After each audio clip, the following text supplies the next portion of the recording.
Wherever you're listening, if you're in Australia, you're on Aboriginal land. At the National Film and Sound Archive of Australia, we pay respects to the elders and acknowledge their ongoing custodianship of the country where we made this podcast, and of the country you're listening to it on.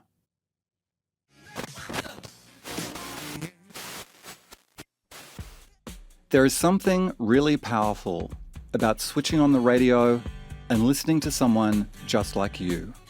When I moved to Brisbane as a wide-eyed 17-year-old, I started my degree and I just really wanted to get as much experience in whatever media I could, and I started volunteering for Triple Z, and the show there was Queer Radio, and because the internet was still so slow at that stage, the host, John Frame, would tell me about listeners who would drive for ages just so they could get reception to queer radio, to actually hear through the airwaves other queer people sharing their stories, us playing queer music.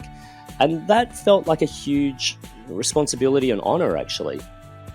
Hearing someone who shares the same problems, the same sense of humour, it helps build community. When I was at CAAMA Radio, I was working alongside Warren H. Williams, who was a well-known Aboriginal musician. And I remember his dad at the time used to read the news in Aranda language. I can't remember if it was Western Aranda, but I remember when it got to the weather at one point, he said, according to the White Bella Bureau, the weather's going to be this, because sometimes those forecasts, they try and get it accurate as possible, but they're not always, and Bush people know how to read the weather. Probably sometimes better than the Bureau, so that was really funny. The internet has made it easy to find your tribe. No matter how obscure your hobby, there's a Facebook group for it. But before the World Wide Web was invented, it was community radio that made people feel less alone.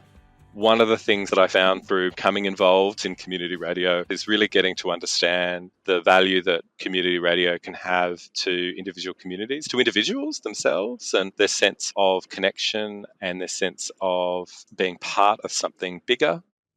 Community radio is a bit like an iceberg. Most of us only see the tip, one or two stations that appeal to us, but in fact, there are more community broadcasters in Australia than there are commercial radio stations, and they have helped all kinds of Australians feel like they belong.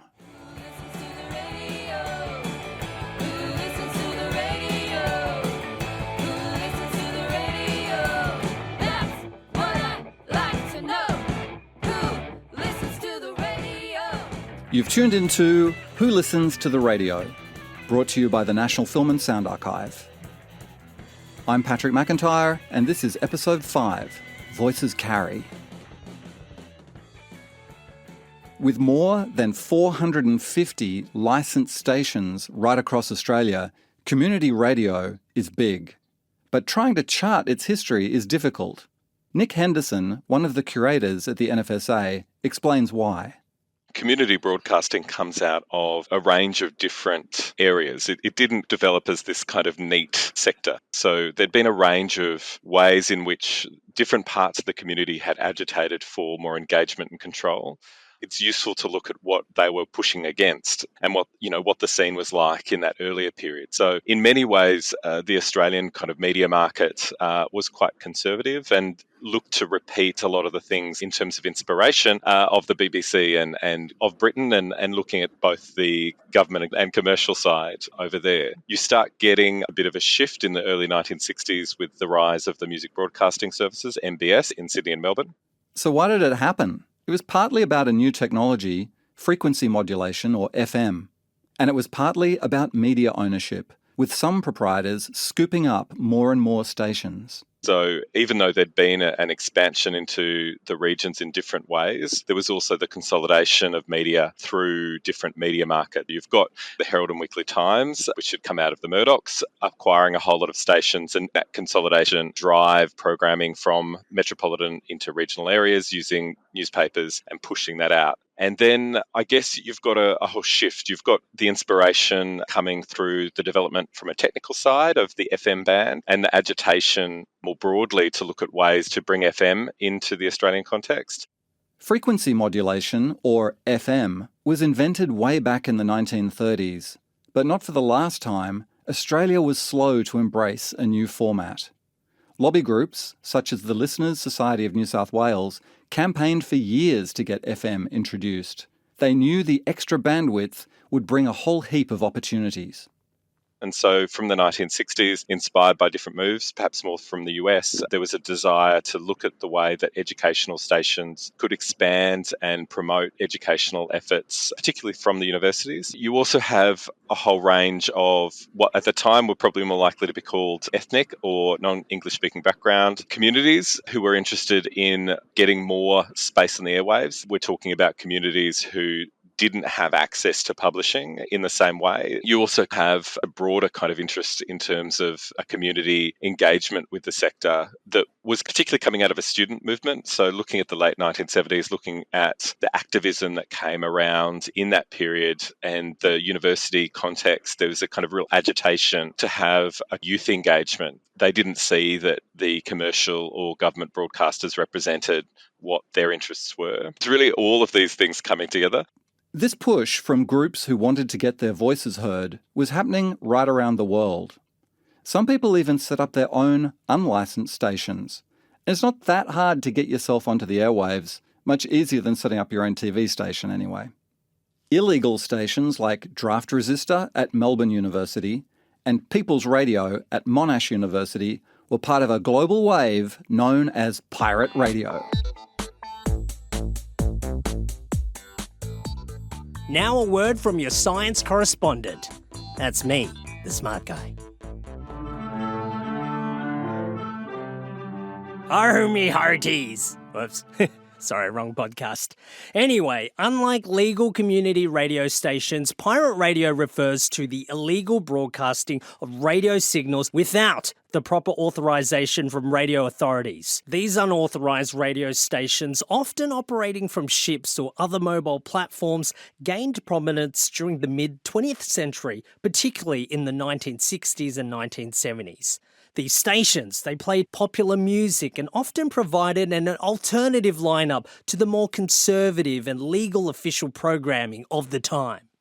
While pirate radio was more popular in the United Kingdom and the United States, there were reports of it happening locally too. In 1948, DIG, the Digger station, broadcast anti-communist messages for 24 minutes, jamming Melbourne's commercial station 3UZ for 10 minutes! Back to regular programming. But what really kicked things off was when they finally got around to introducing FM in 1974. And oddly enough, one of the key events was the introduction of Medicare. To explain this new system to people, the government launched two stations, 3A and 2EA, broadcasting in various languages. Those stations were the precursor to SBS Radio, which today reaches an estimated 4 million Australians and broadcasts in 68 languages. It was really bringing in a whole range of threads, and there was a lot of work being undertaken by a lot of people, community groups, associations, and government of different spectrums of politics. And it was obviously a period of political flux as well, with the Whitlam government, who did have a specific interest in community broadcasting, but who dragged their feet in different ways. So you've got the rise of SBS, and you've got the shift of programming that happened with these licensed structures, which didn't really consolidate until the late 1970s. These stations were run by volunteers on a shoestring budget, so there's not a lot of archival tape left, because they usually had to reuse what they had. But we do know that community radio was a game changer for many minority groups. Another side is also First Nations. Aboriginal broadcasting was also something that was really developing, particularly in the 1970s, inspired by a lot of these activities, by the ethnic broadcasting side and by the kind of rise of education on other sides, as an opportunity to engage communities, remote and disparate communities, as well as others, to program in language, to language revitalisation, a whole range of things that were going on. Hello,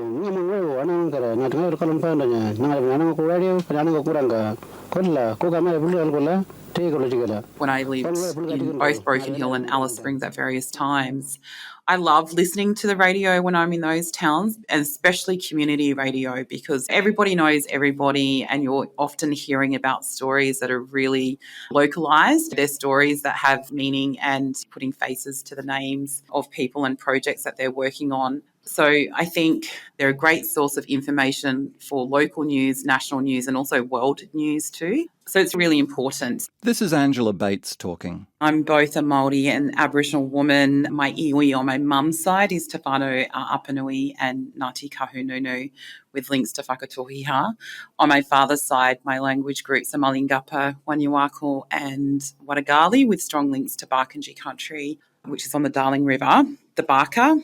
I grew up in Broken Hill in far western New South Wales, close to the South Australian border.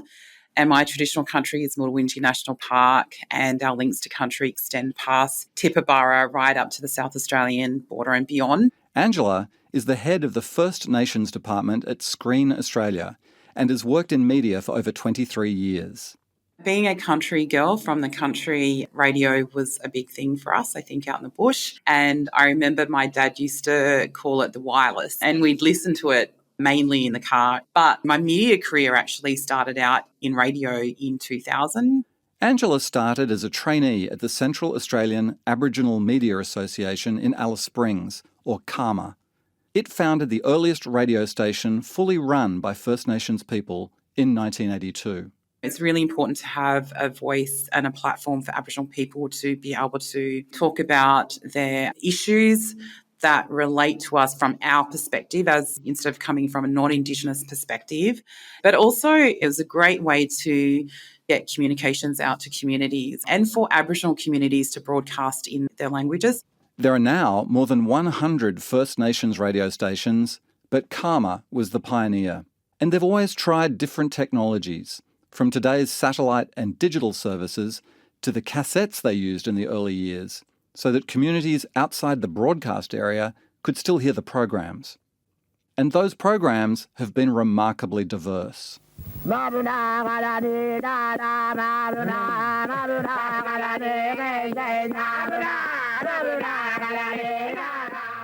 To you all, wherever you are.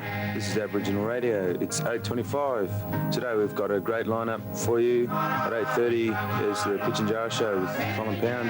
9 o'clock we've got the Aboriginal news in English, and after the news, Isabella Turner with the Arana program. When I started my radio career, I started out as a trainee broadcaster, so I did like the Indigenous music show and an R&B show and things that I liked. But very quickly I moved into the CAAMA newsroom and did a traineeship as a reporter, and I started up legal show on CAAMA Radio. It was a weekly legal show, and it was sponsored at the time by the Northern Territory Law Society, and it was a really vital program in being able to give mob in the communities information about what their legal rights are in civil, criminal and family law. So I think that was really important, especially because we have really high incarceration rates, and sometimes people are getting locked up just for not paying a fine, and really minor incidences. That was a really important program. Then there's Beyond the Bars. Hi, my name is Tanny. I'd like to say a quick hello to my father Greg and my brother Aaron. I just want to let you know that I love you and I'm thinking of you. For more than 20 years, Melbourne's Radio 3CR has been broadcasting this show live from Victoria's prisons. Hi to all my people out there, especially those behind bars. My name is Tracy. I belong to the Wathaurong people in the Ballarat area of Aboriginal Australia. I am a mother of 3. I have 1 daughter and 2 sons. It features songs, stories, opinions and poems from First Nations men and women on the inside, connecting them with culture and with community. My elders, uncles and aunties that have given me the support and the strength to survive this prison journey. Us Indigenous sisters in custody have good contact with our outside people in the community. Our culture is alive and strong in here. The herald fairy shout, gay is good and gays are out of closets, out to say, liberation's on its way. Some they laughed at. Another group finding their voice was the gay community. Here's Nick Henderson again. Gay Liberation Radio Collective was part of the range of community groups that set up 3CR, and they had the first program in Australia in 1976 when the station started broadcasting. Gay is good and gays are out. The Gay Liberation Choir folded this year, In this segment, members of the then newly formed choir spoke to Gay Wave Sydney on May 28, 1981. You start seeing the kind of programs in the same way on the First Nation side. They were popping up all around Australia and expanding their programming from half hour to 3 hours in a number of cases, often later at night. You're listening to a Lesbian and Gay Radio special on Community Radio 3CR on Stonewall Day. But it was a regular program when most of the community publishing and media that was happening at the time was largely, at best it was fortnight, but mostly it was monthly. So the kind of timeliness and the ability to push information out around events, around actions and activity, protests and other things was quite significant. So it became a really important hub of information and networking. Fred Nile has said that next year there will be no gay Mardi Gras. Now, what I've said is fine, we'll have a riot. You don't have to be paranoid these days to believe that there's a tide swinging against gays and lesbians. Thatcher's Section 28 in Britain, which outlaws any local council promotion or support of homosexuality, is the classic case in point. But closer to home, we have our very own Fred Nile in the New South Wales Upper House. It's not exactly an easy time to be gay. In 1979, Sydney's first gay and lesbian radio program, Gay Waves, went to air. It was groundbreaking during a time when homosexuality was still illegal for men in New South Wales. It's mind-blowing fun and politically sound. Creative, explosive gay waves get the... They ran for many years on a monthly basis. So they're creating space, they're giving voices, and you see them becoming these spaces for intersectionality, ensuring that there's equal women and men in terms of the representation. The Gay Waves program on 2SER alternated generally between a majority women and majority men in terms of their programming. Now that struggle for homosexual law reform is not an easy struggle. It has its highs and its downs. And this morning was obviously a down, but tonight is a high. Now! What do we want? Gay rights! When do we want them? Now! Gay rights! Now! Gay rights! Now! Gay Waves was quite significant in the Sydney context, partly because it was the first in Sydney. It started broadcasting initially with a half-hour slot in November 1979, but quickly moved to a 3-hour slot. And that length of time allowed it to expand the type of programming. It's whizzing by, and we haven't got through all our requests. This seems like an important one. It's from Daniel to Brad, and the message is he loves you. So we didn't know what track it was, but it seemed only one that was appropriate on this record for Brad.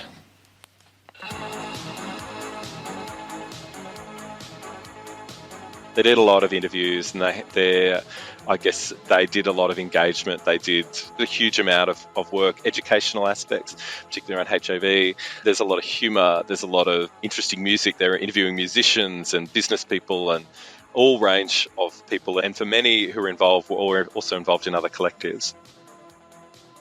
Writer, journalist and broadcaster Benjamin Law started his career on Brisbane Community Radio 4ZZZ, presenting the program Queer Radio on the Graveyard Shift. It was a little bit after hours. We could talk more candidly about queer things. But it was weird and hilarious as well, because there were some moments where I was just like, is this okay, what we're talking about? Or is this the way we frame stuff? Because I was just still a little baby queer myself. So as much as I'm hosting queer radio, I'm still learning about my queer identity and the queer community. And so I guess you're hearing me learn the ropes both technically as a radio presenter and also as a queer person. And there were just some hilarious moments where sometimes we would talk about sexual health and stuff. And because there was a big generational difference between the presenters, myself and Emma, who was the co-host, a straight ally, we would talk about sexual health announcement, blah, blah, blah. And then John, who was from another generation, he was just like, and remember, before anal sex, it is important to void one's bowels.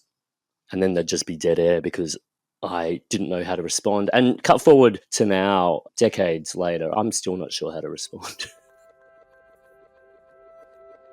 A huge amount of community radio is produced outside the major cities. 2/3 of community radio stations operate in regional and remote areas, and that's nothing new. The School of the Air was founded in Alice Springs in 1951 to provide education for kids in remote regional areas. We're crossing out to school. Good morning, girls and boys. Good morning, parents and supervisors. That didn't have enough population to sustain a school. For some kids living on far-flung cattle stations, the School of the Air was not just a virtual classroom, it was their only connection with the outside world. Well, who'd like to sing the school song for us? I school song. All the little children scattered through the outback tune into School of the Air at the start, and we sing as we listen to many tape recordings.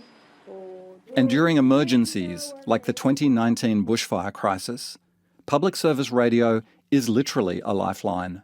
Unlike phone signals and the internet, AM radio doesn't collapse when too many people tune in, as this grab from the documentary series From the Embers makes clear. On the ground, we had no electricity, no phone reception, just the information coming from the radio. Fire activity is increasing. It's now too late to leave. Seek shelter as the fire approaches. For Mogo, Bimbimbi and Mogandowra continue to monitor conditions. Yarri and Verona, it's too late to leave.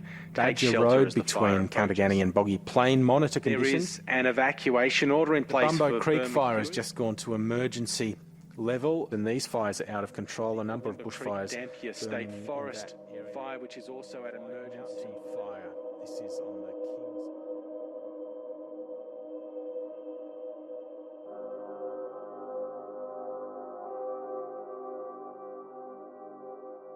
The problem is, AM radios are starting to disappear.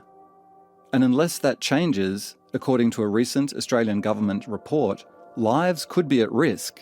The report says AM radio has been essential during emergencies like fires and floods, including telling residents when and how to evacuate. The report says people in high-risk areas need to maintain those AM receivers. Community radio is important in other ways too. Community and alternative stations have opened career paths for those shut out of mainstream radio. And for many years, that included women. Here's Benjamin Law again. From when I was listening to CFM, it would usually be a male voice or two male voices, and if you were lucky, two male voices, and the token female. So it'd be like Whopper, Stavvy, and Libby. It was always that kind of combination. I remembered when I tuned into Triple J, and then I heard way more female voices. I heard Caroline Tran, I heard Helen Razor, I heard Judith Lucy. And in fact, Helen Razor and Judith Lucy being on the same show was such a big deal that they called it the Ladies' Lounge, which was like really cutting edge at the time. Now you look back and it would be retrograde if you did that now. It's like two women on air. You don't need to, shine a spotlight on the fact that it's two women.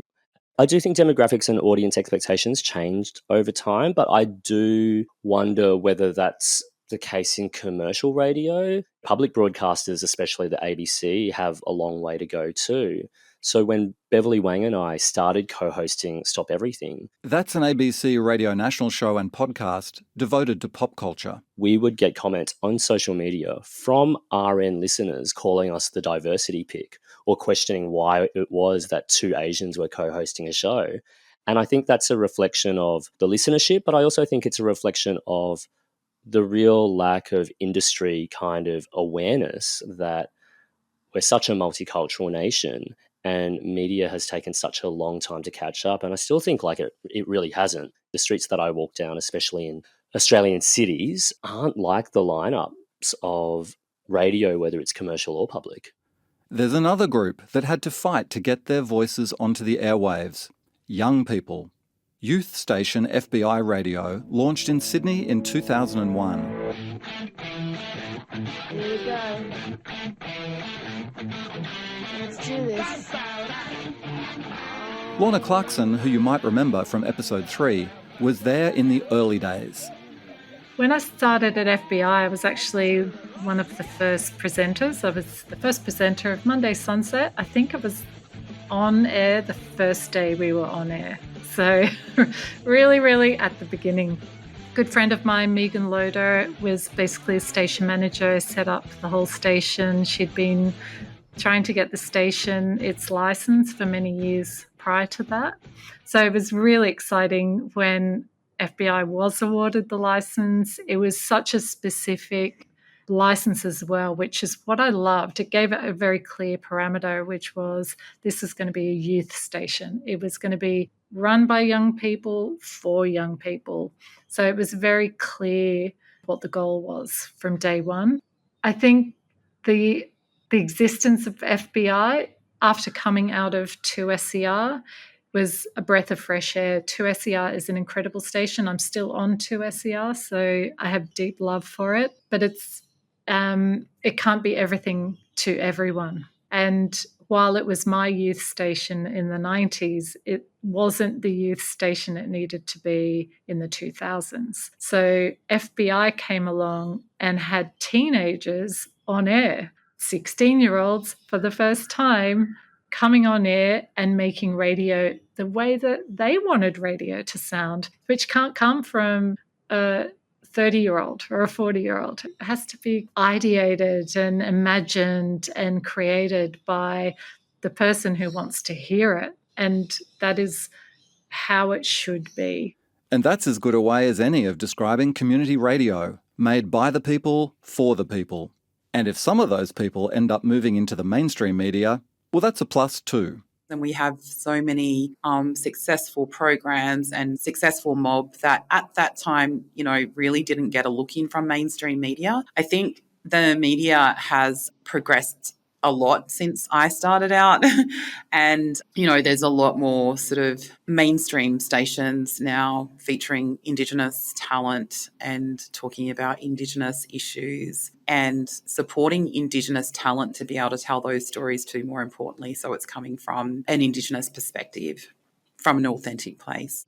Community radio is integral to allowing people like myself who are probably passion-driven rather than career-driven to open up that opportunity to try things out, to learn things on the job, and to be able to watch and learn and do it in a way and in a medium and around a piece of content, like for me, dance music, that makes sense to you. I think sometimes when you look at or listen to commercial radio, it is so highly polished and it sounds quite orchestrated that you think, I can't connect to it myself personally. But when I went into 2SER and later FBI, it was very much about you creating what you wanted to create on air and having a point of difference. And that kind of less polish, more passion was actually the thing that helped these stations rise above maybe what the commercial stations were offering for people like myself. So people who are more specialist in their tastes or what they wanted to listen to on radio.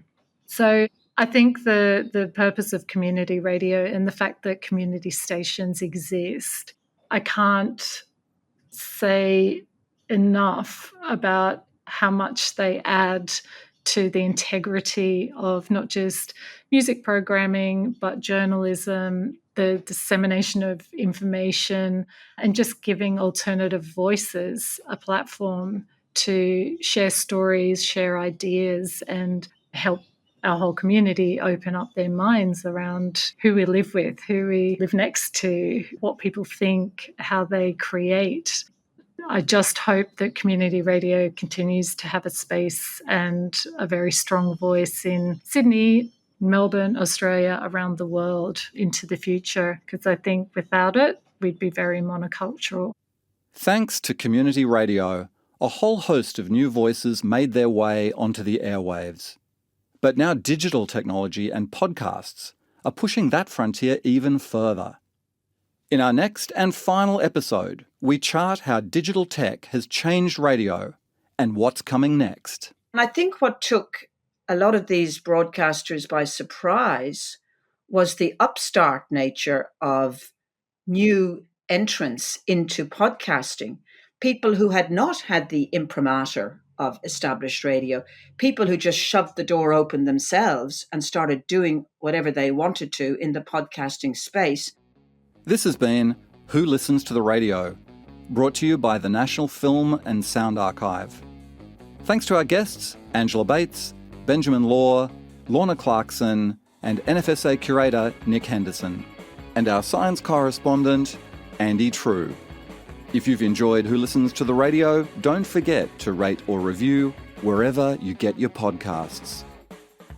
You can visit our Radio 100 digital exhibition at nfsa.gov.au.